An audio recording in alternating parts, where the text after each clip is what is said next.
The NBA season is coming to a close, and so that means that it is almost time for the tampering season to begin. And Adam Silver really doesn't like NBA tampering, but why doesn't he like it, and what are the penalties for tampering? We're going to be talking about all that and more.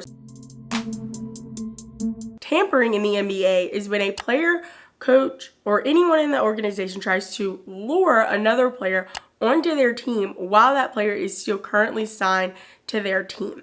Even though tampering is nothing new, in 2019, the NBA really decided to crack down on tampering and give out some pretty harsh rules. The most recent rule is that a random audit will be conducted every year of 5 teams in the NBA, and they will be auditing their communication with other teams, player, coaches, and agents. And they will have the right to take servers, phones, emails, every single part of communication within that organization. That was a hard ball for Adam to sell, as we know from the NFL that coaches are really notorious for saying some wild stuff in their phone calls, text messages, and emails. The second rule that Adam implemented is that each executive and high office personnel inside an organization must certify every year that they commit to not tampering. Now, is this an avid way to go about this? Probably not, because everybody breaks a rule here too.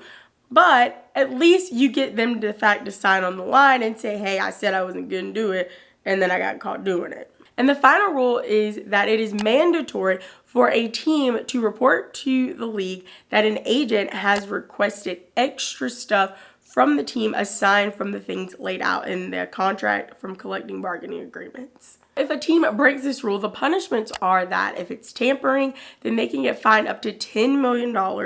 If it's improper deals, then they can get fined up to $6 million. And if a team is found to be enticing the players on their own team to go do this, then they'll be fined a maximum of $5 million. They can also lose picks in upcoming and future NBA drafts, as well as some can be suspended, but you would have to do some really crazy stuff to get suspended and or expelled from the NBA. How we got to these big punishments and new rules within NBA tampering all started with Kawhi Leonard.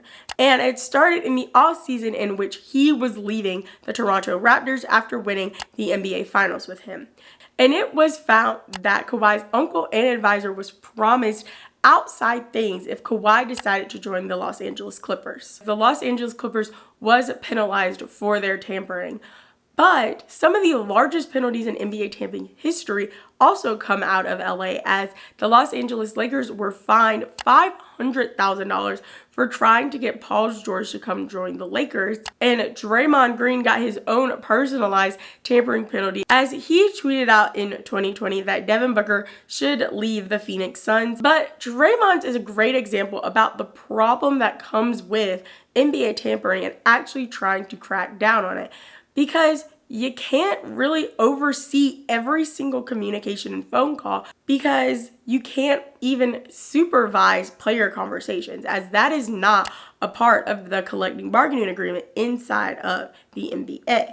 Another big thing that is stopping the NBA from actually doing as much as they can to stop tampering is that when they are looking through these servers and communication and emails, what if they find something that they weren't even looking for?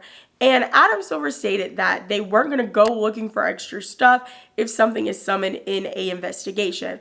But what do they do if they find it? Do they just completely ignore it? And that's basically what he's saying. But isn't that really avoiding what you're trying to do and making the game more balanced competitively? Well, now that you know all about NBA tampering, make sure to check out this entire playlist right here on how the NBA works so you're prepared for this upcoming NBA offseason. Make sure to subscribe and hit the bell to be notified every time I post a new video, which are on Mondays at 11 a.m. Eastern Standard Time. As well as leave me a comment down below telling me, are they actually going to fix NBA tampering? And remember to give this video a thumbs up or a thumbs down, because it's your thumb. And remember, don't be afraid to join the convo.